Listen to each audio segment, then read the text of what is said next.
दोस्तों आज के इस वीडियो में एंटीबायोटिक टेबलेट के बारे में आपको बताऊंगा जिसका नाम एरिथ्रोमाइसिन है। जानेंगे इसकी कंप्लीट इन्फॉर्मेशन के बारे में, क्या नाम से मार्केट मिल जाती है, क्या क्या इसकी स्ट्रेंथ रहती है, यूज़ को पूरी डिटेल से जानेंगे, क्या साइड इफेक्ट्स के रहते हैं।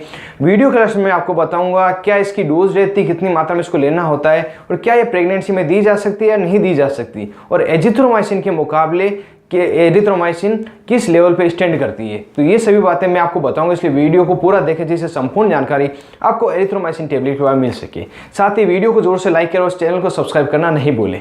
मैं हूं आपका दोस्त मोहित और आप देख रहे हैं अपना YouTube channel learn about medicine. चलिए आज फिर कुछ नया सीखते हैं।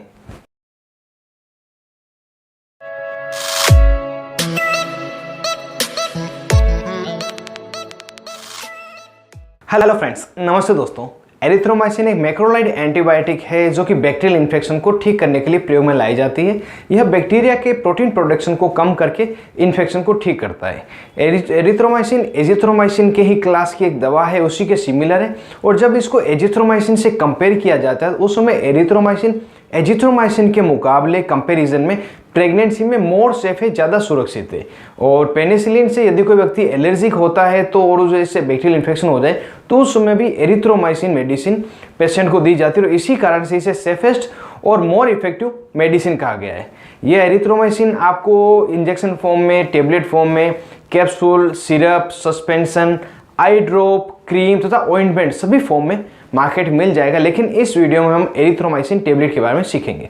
एरिथ्रोमाइसिन टेबलेट 250 मिलीग्राम तथा 500 मिलीग्राम की अलग अलग स्ट्रेंथ में आती है।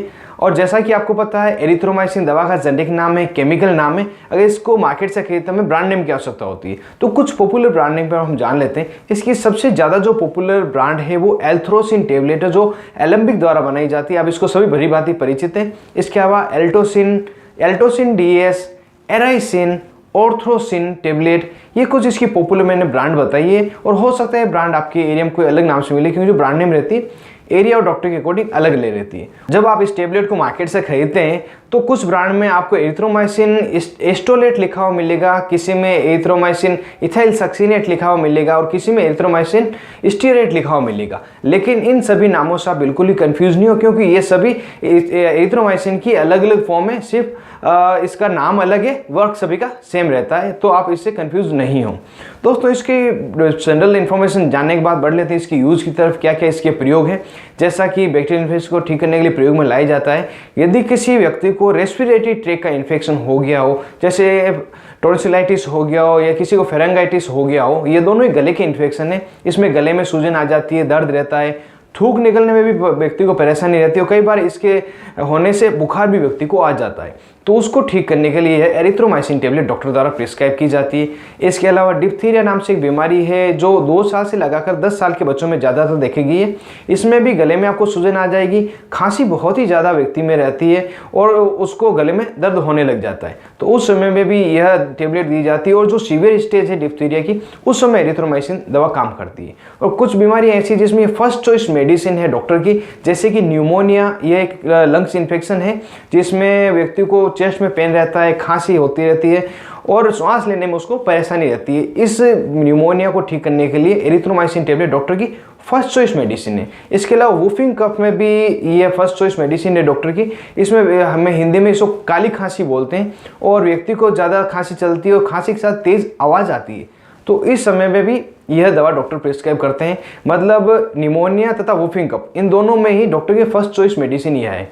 अगर स्किन इन्फेक्शन की बात करें तो यदि कोई पेशेंट है या कोई टीनेजर है, उसको एक्ने हो गए हो, तो उसको ठीक करने के लिए भी यह दवा बहुत ही कारगर रहती है। वैसे तो फर्स्ट चॉइस मेडिसिन नहीं एक्ने को ठीक करने के लिए, फिर भी इसके बहुत ही अच्छे इफेक्ट देखे गए हैं। इसी कारण से कई डॉक्टर एरिथ्रोमाइसिन को एक्ने को ठीक करने के लिए प्रयोग में लाते हैं। और कई दोस्तों ने मुझे कमेंट में पूछा है क्या सर एरिथ्रोमाइसिन सभी एक्ने को ठीक करते हैं। ऐसा नहीं है दोस्तों, जो बैक्टीरियल इन्फेक्शन से होने वाले एक्ने सिर्फ उन्हीं को ठीक करने के लिए एरिथ्रोमाइसिन का प्रयोग लिया जाता है।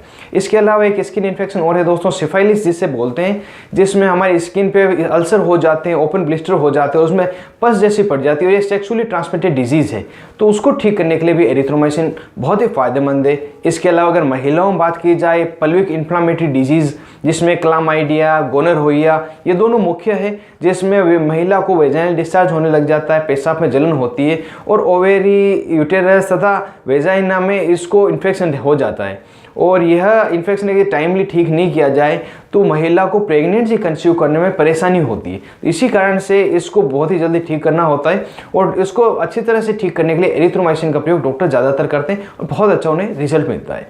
दोस्तों इसके अलावा भी कई सारे इसके यूज़ है, जिससे कि आप बोन इन्फेक्शन में इसको दे सकते हो, बोन के जॉइंट इन्फेक्शन में दे सकते हो, लेकिन जो मुख्य यूज़ है एंटीबैक्टीरियल के रूप में वो मैंने आपको बता दी है। दोस्तों यूज जानने के बाद बढ़ लेते हैं इसके साइड इफेक्ट तब क्या क्या इसके साइड इफेक्ट होते हैं। दोस्तों जैसा कि हमने शुरुआत में जाना थी, ये safest and most effective medicine है, इसी कारण से इसके साइड इफेक्ट ही बहुत ही कम देखे गए। फिर भी जो कॉमन साइड इफेक्ट उसके बारे में आपको बता दूं, यदि किसी व्यक्ति को साइड इफेक्ट होते हैं तो उससे नोजिया रह सकती है, वोमिटिंग, डायरिया हो सकता है, पेट में उसको दर्द हो सकता है, एब्डोमिनल क्रैम्प हो सकते हैं और कई बार सीवियर केसेस में रैशेस व्यक्ति को हो सकते हैं। ये कुछ ऐसे साइड इफेक्ट्स के देखे गए और हो सकता है इनके अलावा कोई अनडिजायरेबल इफेक्ट आपको देखने के लिए मिले, तो ऐसा यदि हो तो तुरंत इस टेबलेट को लेना बंद कर अपने डॉक्टर से मिले, जिससे कि फर्दर ट्रीटमेंट आपको दिया जा सके। दोस्तों अब वीडियो के लास्ट में जान लेते हैं इसकी डोज के बारे में, किस तरह से इसको लेना है। यह 250 मिलीग्राम तथा 500 मिलीग्राम की अलग अलग स्ट्रेंथ में टेबलेट आती है। पेशेंट के अकॉर्डिंग और डिजीज की सीवियरिटी के अकॉर्डिंग डॉक्टर द्वारा ये प्रिस्क्राइब की जाती है। अगर कॉमन रिकमेंडेड डोज की बात करें according to KD Tripathi textbook, तो उसमें आपको 250 मिलीग्राम या 500 मिलीग्राम की टेबलेट दिन में 2 बार या दिन में 3 बार दी जाती है और बहुत ही ज़्यादा सीवियर केस होने पर दिन में 4 बार भी दी जा सकती है। इसके अगर ड्यूरेशन की बात करें तो 1 हफ्ते या 2 हफ्ते, मतलब 7 दिन से लगाकर 14 दिन यदि किसी पेशेंट को दी जाए तो उसकी बीमारी ठीक की जा सकती है। और जो ज़्यादा सीवियर कंडीशन हो, ज़्यादा प्रॉब्लम ज़्यादा हो, तो उसको कई बार 12 हफ्ते मतलब 3 महीने तक भी देते हैं। मैक्सिमम डोज की बात की जाए तो 4 ग्राम प्रतिदिन इसकी मैक्सिमम डोज रहती है। वैसे टेबलेट तो ज़्यादातर 500 मिलीग्राम की अगर 4 देते हैं तो 2000 मिलीग्राम तक पहुंचती है, लेकिन जो इंजेक्टेबल है 4 ग्राम से ज़्यादा इसको नहीं पुश करना होता है। इसके अलावा यदि कोई पेशेंट है जिसको लीवर की प्रॉब्लम है या किसी को किडनी डिजीज प्रॉब्लम है तो उन्हें यह दवा नहीं दी जाएगी। अगर चिल्ड्रन की डोज की अगर बात की जाए तो 30 मिलीग्राम से लगाकर 60 मिलीग्राम प्रति किलोग्राम प्रतिदिन के हिसाब से दी जाती है। उसकी जो पूरी डिटेल की डोज है मैं जब एरिथ्रोमाइसिन सस्पेंशन का वीडियो बनाऊंगा उसमें आपको डिटेल में बता दूंगा। और दोस्तों बच्चों में आप खुद डोज कैलकुलेट करके नहीं दें, सिर्फ और सिर्फ डॉक्टर की सलाह से दें, क्योंकि आपको कुछ प्रॉब्लम कर सकता है। और यह प्रेगनेंसी यदि ब्रेस्ट फीडिंग की बात करें तो प्रेगनेंसी और ब्रेस्ट फीडिंग दोनों में ही एरिथ्रोमाइसिन बहुत ही सेफ मेडिसिन है। इसको बेझिझक किसी भी बैक्टीरियल इन्फेक्शन को ठीक करने के लिए दिया जा सकता है।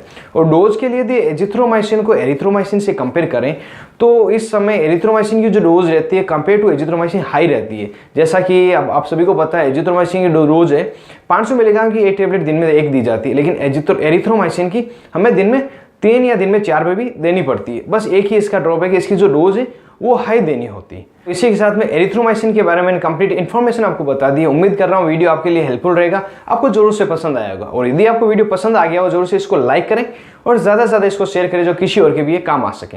और अभी तक आपने अपने YouTube channel learn about medicine को सब्सक्राइब नहीं किया हो तो नीचे दिए रेड बटन को दबाकर जरूर से सब्सक्राइब कर दो। जो पास में बेल आइकन है इसे जरूर दबाएं और ऑल नोटिफिकेशन पे क्लिक करें, जिससे आने वाले वीडियो की नोटिफिकेशन सबसे पहले आपको मिले और मुफ्त में मेरा वीडियो आप देख पाएं।